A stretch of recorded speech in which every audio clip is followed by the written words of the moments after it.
ಸ್ನೇಹಿತರೆ ನಮಸ್ಕಾರ. ಎಲ್ಲರಿಗೂ ಗೌರಿ ಗಣೇಶದ ಆರ್ಥಿಕ ಶುಭಾಶಯಗಳು. ಸ್ನೇಹಿತರೆ, ಇವತ್ತು ಬುಧವಾರ ಬಹಳ ವಿಶೇಷವಾಗಿತ್ತು. 9:30ರಿಂದ 10 ಗಂಟೆಯಿಂದ ಗಣೇಶನ ಕೂರಿಸಿ ಪ್ರತಿಷ್ಠಾಪನೆ ಮಾಡಲು ಇಡೀ ಕೊಟ್ಟ ಗ್ರಾಮಸ್ಥರೆಲ್ಲ ಸೇರಿ ಒಂದೇ ಗಣಪತಿಯನ್ನು ಇಟ್ಟು ಪ್ರತಿಷ್ಠಾಪನೆ ಮಾಡಿದ ಕ್ಷಣಗಳು. ಗಣಪತಿ ಪ್ರತಿಷ್ಠಾಪನೆ ಆದ ನಂತರ ಮಂಗಳಾರತಿ ಮಾಡಿ ಎಲ್ಲ ಕೊಟ್ಟ ಗ್ರಾಮಸ್ಥರಿಗೆ ಪೂಜೆ ಸಲ್ಲಿಸಿ ತೀರ್ಥ ಪ್ರಸಾದವನ್ನು ಕೊಟ್ಟು ಹಾಗೆ ಅಲ್ಲಿ ಮಾಡಿದಂತಹ ಕೇಸರಿಬಾತ್ ಪ್ರಸಾದವನ್ನು ಹಂಚಲಾಯಿತು. ಸ್ನೇಹಿತರೆ, ಇವತ್ತೊಂದು ಮಹತ್ವದಾದ ಒಂದು ದಿನ ಎಂದರೆ ನಮ್ಮ ಸೀನಪ್ಪರು ಅವರು ಗ್ರಾಮಸ್ಥರು ಎಷ್ಟೊಂದು ಜನ ಈ ಗಣಪತಿ ಪ್ರತಿಷ್ಠಾಪನೆಗೆ ಮಾಡೋಕ್ಕೆ ಬಂದಿದ್ದರು ಅಂದರೆ ಅತ್ತ ಅದ್ದೂರಿನೆಲ್ಲ ಇತ್ತ ಸಿಂಪಲ್ ಹೋಗಲ್ಲ, ಇದನ್ನೆಲ್ಲ ನೀಟಾಗಿ ಚೆನ್ನಾಗಿ ಇವತ್ತು ಕೊಟ್ಟ ಗ್ರಾಮದಲ್ಲಿ ಎಲ್ಲ ಗ್ರಾಮಸ್ಥರೊಂದಿಗೆ ಗಣೇಶನ ಪ್ರತಿಷ್ಠಾಪನೆ ಕಾರ್ಯಕ್ರಮ ಬಹಳ ಅದ್ಧೂರಿಯಾಗಿ ನೀಟಾಗಿ ನಡೆಯಿತು ಸ್ನೇಹಿತರೆ. ಹಾಗೆ ಇವತ್ತು ಸಾಯಂಕಾಲದಿಂದ ಚೆನ್ನಾಗಿ ಪೂಜೆ ನಡೀತಾ ಇರ್ತೈತೆ. ಭಕ್ತಾದಿಗಳು ಬೆಳಗ್ಗೆ 8 ಗಂಟೆಯಿಂದ ಸಾಯಂಕಾಲ 8-8:30 ಮೇಲೆ ಪಟ್ಟೆ 5 ದಿನ ಈ ಗಣಪತಿ ಪ್ರತಿಷ್ಠಾಪನೆ ಆದಮೇಲೆ ಪೂಜೆ ಇರುತ್ತೆ ಸ್ನೇಹಿತರೆ.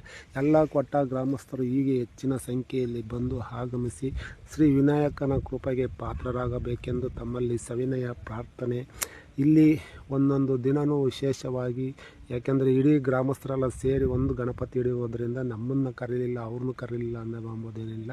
ಟೈಮಿಗೆ ಸರಿಯಾಗಿ ಬಂದು ನಿಮ್ಮ ಗಣಪತಿ ಪೂಜೆಯನ್ನು ಸಲ್ಲಿಸಬೇಕು ಎಂದು ತಮ್ಮಲ್ಲಿ ಸವಿನಯ. ನೋಡಿ ಸ್ನೇಹಿತರೆ, ಕುಂಬಳಕಾಯಿ ದೃಷ್ಟಿ ಆಗುತ್ತೆ ಎಂದು ಕುಂಬಳಕಾಯಿನ ಮೇಲೆ ಕರ್ಪೂರ ಇಟ್ಟು ಬೆಳಗಿ ಅದನ್ನು ಹೋಗಿ ಒಡೆದು ಅಲ್ಲಿ ಒಂದು ಹೋಳಾಗಿ ಮಾಡಿ ಅದನ್ನು ತಂದು ಮತ್ತೆ ಇದರಲ್ಲಿ ಇಡುವುದು. ಹಾಗೆ ಎಲ್ಲ ಕೊಟ್ಟ ಗ್ರಾಮಸ್ಥರು, ಅಣ್ಣ ತಮ್ಮಂದಿರು, ಅಕ್ಕ ತಂಗಿಯರು ಎಲ್ಲ ಬಂದು ನಮ್ಮ ಈ ಪ್ರಸಾದವನ್ನು ಸ್ವೀಕಾರ ಮಾಡಿದರು. ಹಾಗೆ ಇದಕ್ಕೆ ಸಂಬಂಧಪಟ್ಟ ಎಲ್ಲ ಬಂದ ನಂತರ ಅವರಿಗೆ ಹೂನಾರ ಸನ್ಮಾನ ಮಾಡಲಾಗಿತ್ತು.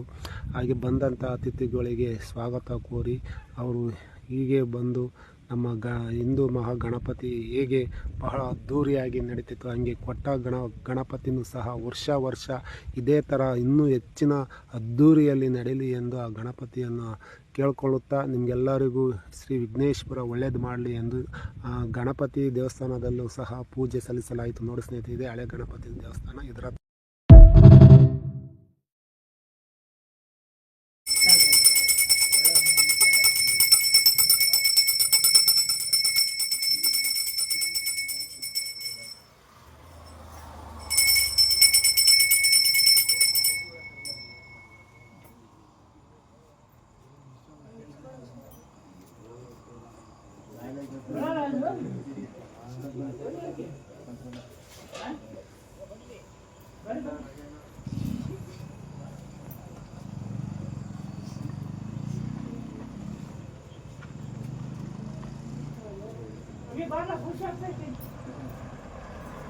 Oke,